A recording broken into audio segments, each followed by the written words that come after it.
Sri Holing Swarga Bumi Ratna Dikaraning Jawa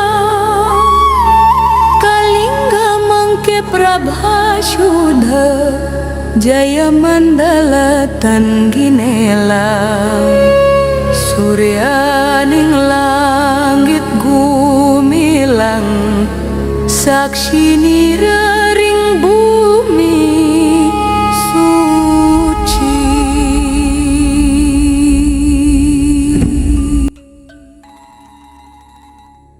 Konsensus di tahun 1952, sebuah konferensi internasional tentang kalender Saka diadakan di Delhi, India, dan hasilnya adalah kemufakatan bahwa tahun Saka dimulai pada 78 Masehi. Sehingga seolah tidak ada sejarah di Nusantara sebelum tahun itu. Artikel ini tengah mengkonfirmasi dan mengklarifikasi tentang penanggalan Saka yang dipakai sejarawan Nusantara. Ada dua sistem penulisan penanggalan pada masa lalu dalam tradisi Jawa kuno. Menurut tradisi filologis dan menurut tradisi arkeologis. Penulisan penanggalan dalam tradisi filologis adalah tradisi penulisan penanggalan sebagaimana yang dicatat dalam teks-teks karya sastra Jawa kuno, seperti misalnya Kakawin dan Parwa. Sementara itu, penulisan penanggalan dalam tradisi arkeologis adalah tradisi penulisan penanggalan sebagaimana yang dicatat dalam teks-teks prasasti. Kalender Saka ternyata ada dua. Zaman Saka lama yang dimulai pada tahun 550 sebelum Masehi, dan tahun Saka yang muncul kemudian pada tahun 78 Masehi. Penanggalan zaman Saka 583 sebelum Masehi ada hingga abad ke-15 Masehi. Misalnya sebagai berikut. Prasasti Hoysala Raja Balala bertanggal Saka 1919-1336 Masehi. Prasasti Nilavara Malikarjuna bertanggal Saka 1975, 1392 Masehi. Dan juga prasasti yang ditemukan di desa Bitarafali, Belur Taluka Karnataka, bertanggal Saka 2027, 1444 M, di prasasti tertera teks Shaka Varsada 2027, Neya Ananda Samvatsara Bhadrapada, Shuddha Padiva, Syukraf Aradandu. Menariknya, tahun 1919, 1970, 5 dan 2027. Jika dihitung berdasar pada zaman era Sakanta, Saka lama yang dimulai pada tahun 550 sebelum Masehi atau Shaka Kalanta 78 M akan menjadi tahun 1997, 2053, dan 2105. Ternyata, penanggalan ketiga prasasti ini tidak dapat dijelaskan pada zaman Shakanta 550 sebelum Masehi atau Shaka Kalatwata 78 M. Penanggalan zaman Saka dicatat bermula dari kisah Raja Shalifahana menurut naskah Chola Purva Patayam. Uniknya Shalifahana dicatat terbunuh pada Kali tahun 2443, 659 sebelum Masehi. Bila ia pendiri era Saka lama yang dimulai tahun 550 sebelum Masehi, siapa pendiri era Saka tahun 78 Masehi? Ternyata pendiri era Saka terakhir lebih dekat dengan kisah penduduk Langga atau Medhang Kamulan Jawa menurut sejarah dinasti Liang 502-557. Mari kita kaji secara akademik menurut tradisi keilmuan pencatatan sejarah yaitu filologis dan menurut tradisi arkeologis. Contoh penulisan penanggalan pada tradisi filologis. Kita cermati catatan dalam kitab Nagara Kretagama 94,2,1. Tertera, pada Saka Gunung Gajah Matahari 1287 S 1365 M dalam bulan September-Oktober Aswayuj pada hari baik pada bulan Purnama. Contoh penulisan penanggalan pada tradisi arkeologis. Teks tertera pada Prasasti Gunung Butak 1. Swasti Shaka Warsatita 1216 Bhadra pada masa Titi Panca Mikesna Paksa. Selamatlah tahun Saka telah dilewati. 1216 pada bulan Bhadrapada pada tanggal 5 bulan sedang turun. Pada hari Haryang, Umanes, Saneskara, menurut pekan berhari 5, 6, dan 7. Pada Wuku Madangkungan, ketika bintang tetap bersinar di sebelah tenggara di cahaya rembulan Rohini dengan Sang Hyang Prajapati sebagai pelindungnya, dan masuk lingkaran Mandala Mahendra ketika Yoga Siddhi dan Pukul Weraja, dilindungi Yama sebagai pelindung perbuhulan pada hari Karana bernama Tetila, dan pada ketika rasi bertanda bintang perawan. Jika diperbandingkan antara kedua tradisi tersebut, maka tampak sebagai berikut. Pertama, penulisan penanggalan dalam tradisi filologis, dalam hal ini kakawin, sebagai contohnya, tampak lebih sederhana. Hanya berisi informasi tahun 1287 bulan Aswayuj dan tanggal, bulan Purnama ke tanggal 15. Dalam beberapa contoh lain, penanggalan yang dicatat bahkan lebih ringkas, karena hanya mencatat tahun kejadian saja. Misalnya dalam Nagara Kretagama 141, Ring Shaka Ratu Sharena Rakwa, di tahun Shaka musim panah matahari 1256 dan 1334 AD. Sekalipun demikian, terdapat juga penulisan penanggalan yang dicatat lengkap sekalipun tidak selengkap penulisan di prasasti.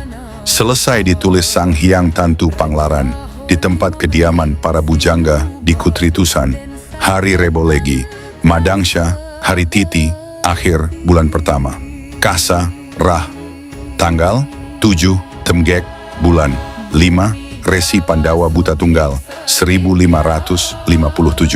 Kedua, penulisan penanggalan dalam tradisi arkeologis dicatat sangat lengkap. Hal ini karena sistem penulisan penanggalan yang ada memasukkan unsur angka tahun, bulan, tanggal, hari, minggu, graha cara, nakshatra, dewatan, mandala, yoga, muhurta, parwesha, karana, dan rashi. Ketiga, sistem penulisan penanggalan dalam tradisi filologis, sebagaimana contoh di atas menggunakan sistem Chandra Sengkala atau simbolisasi angka tahun. Keempat, sistem penulisan penanggalan dalam tradisi arkeologis menggunakan sistem angka. Tahun Saka Nusantara dalam tradisi filologis bukan sebagai tahun India. Banyak para ahli sejarah dan arkeolog yang memasukkan kalender Saka Nusantara sebagai kalender India. Salifahana yang dianggap berhasil mengalahkan kaum Shaka. Tetapi sumber lain menyebutkan bahwa justru kaum Saka di bawah pimpinan Raja Kaniska satu yang memenangkan pertempuran tersebut. Ketahuilah, kaum Saka di bawah pimpinan Raja Kaniska satu yang memenangkan pertempuran tersebut adalah leluhur bangsa Nusantara. Peristiwa tersebut terjadi pada bulan Maret tahun 78 Masehi. Permulaan tahun Saka India bahkan disebut dimulai dari hari Sabtu, 14 Maret 78 M, yaitu 1 tahun setelah penobatan Raja Salifahana. Kemudian pada catatan Kitab Jawa Baru, tertulis dan terpublikasi Aji Saka seorang raja di India. Dari hal tersebut, maka penanggalan ini kemudian dikenal dengan penanggalan Shaka. Padahal cerita legenda Aji Saka yang tidak menjelaskan era kerajaan apa ia hidup adalah saduran dari sejarah kerajaan Medang Kamulan Jawa. Sementara itu di India, pada saat ini berkembang pendapat bahwa ada 2 era atas nama Saka. Pendapat era Saka dimulai pada tahun 78 Masehi, dikemukakan oleh J.F. Fleet dan F. Gilhorn, dan didukung oleh hampir semua sejarawan. Pendapat era Saka telah ada sebelum tahun 78 Masehi, untuk pertama kalinya dikemukakan oleh T.S. Narayana Sastri. Menurutnya, zaman Saka lama dimulai pada tahun 550 sebelum Masehi, dan zaman Salifahana Shaka muncul, kemudian pada tahun 78 zaman Salifahana Saka, atau disebut juga dengan zaman Shakanta atau Shaka Kalatuta, pembunuhan Raja Shaka, adalah era astronomi yang dimulai pada Minggu 1, April 78 Masehi. Terlepas dari hal tersebut, menariknya tahun Saka yang berkembang di Jawa Kuna sesungguhnya berbeda dengan tahun India. Hal ini dapat dilihat dari perbandingan antara tahun India dengan tahun Saka. Adapun perbandingan tersebut adalah sebagai berikut. Perbandingan antara tahun India dengan tahun Saka Nusantara. Tahun Saka India dan Nusantara memiliki persamaan dan perbedaan. Persamaannya hanya pada bentuk persamaan penyebutan nama bulan semata. Waktu, pembagian 1 hari alamiah, serta musim dicatat berbeda. Waktu pada waktu, tahun Saka Nusantara tidak mendasarkan sistem kala 48 detik, Gatika 24 menit karena 30 kala, dan Muhurta 48 menit. Sebagaimana tahun India, namun Saka Nusantara pada hitungan tabeh 90 menit. Sekalipun tabeh dikatakan sebagai jam yang dipukul pada sebuah kentungan dan jumlah pukulan serasi dengan waktu yang bersangkutan, 5 tabeh, 7 tabeh. B. Pembagian 1 hari alamiah. Pada pembagian 1 hari alamiah, tahun Saka Nusantara membagi menjadi sama panjang, sementara itu, tahun India tidak membagi 1 hari alamiah dalam waktu yang sama panjang. 1 hari alamiah tahun Saka masing-masing terdiri atas 8 jam atau tabi dan dihitung sejak matahari terbit, jam 6, dan terbenam, jam 18. Dengan kata lain, 1 hari alamiah tahun Saka Nusantara terdiri dari 16 tabeh. Pada tahun India, 1 hari alamiah disesuaikan dengan letak matahari. Bila matahari mencapai titik balik utari, maka siang 18 muhurta dan malam 12 muhurta. Bila matahari mencapai titik balik selatan, maka siang 12 muhurta dan malam 18 muhurta. Dengan kata lain, 1 hari alamiah tahun India terdiri dari 30 muhurta. Maka dapat dikatakan jika tahun Saka Nusantara bukan bagian dari tahun India. Tahun Saka dapat dikatakan lepas dari kepercayaan yang dipercayai dalam tahun India. Perbandingan penanda waktu antara tahun Masehi, tahun India, dan tahun Saka Nusantara jelas berbeda. Karena tahun Saka Nusantara menjadi lebih dekat dengan tahun khas Jawa kuno asli. C. Musim. Untuk penggambaran musim, penyair Jawa kuno cukup mahir dalam bahasa Sanskerta, bahwa Basanta berarti musim semi, musim penuh bunga, dan kadang-kadang ia mempergunakan kata itu menurut arti tersebut. Tetapi bulan Cetra, Kasanga, dan Weshaka, Kasapuluh, yang di India bertepatan dengan musim Basanta, dalam sastra kakawin tak pernah dihubungkan musim semi. Bagi penyair Jawa kuno, bulan terbaik di Jawa yang dapat dikatakan setara dengan musim semi di India adalah bulan Kartika atau Kapat, bulan yang keempat Oktober-November. Ia disebut bulan penuh keindahan Kalangwan, bulan yang paling disukai oleh semua orang yang mencari keindahan Manggo. Demikian pula musim-musim lainnya. Semua itu semakin menunjukkan bila tahun Saka Nusantara tidak berasal dari India. Tahun Saka Nusantara lebih dekat dengan penanggalan kaum tani. Penanggalan di Nusantara yang telah ada jauh sebelum keberadaan tahun Saka yang ada di India. Baik itu waktu, pembagian 1 hari alamiah, dan musim. Tahun Saka India hanya merubah nama bulan asli Jawa kuno menjadi nama bulan Sanskerta versi India. Dengan demikian, tahun Saka Nusantara dapat dikatakan sebagai sebuah penanggalan Jawa kuno dengan merubah padanan kata bulan asli Jawa kuno ke bulan Sanskerta India. Konsensus di tahun 1952, sebuah konferensi internasional tentang kalender Saka diadakan di Delhi, India, dan hasilnya adalah kemufakatan bahwa tahun Saka dimulai pada 78 Masehi.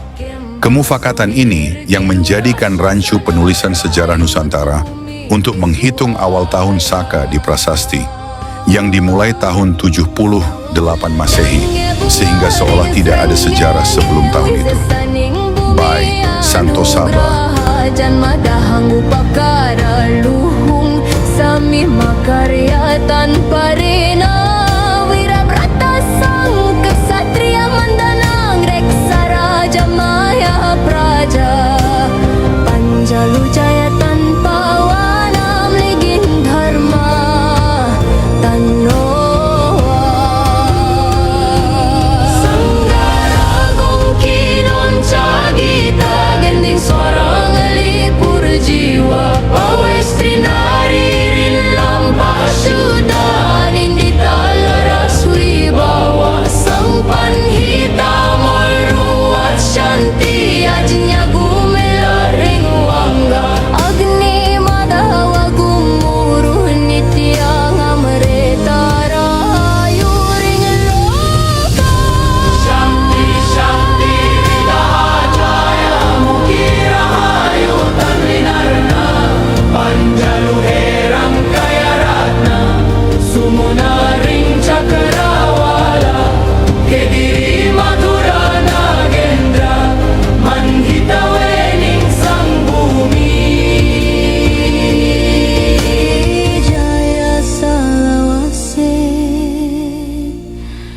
Ring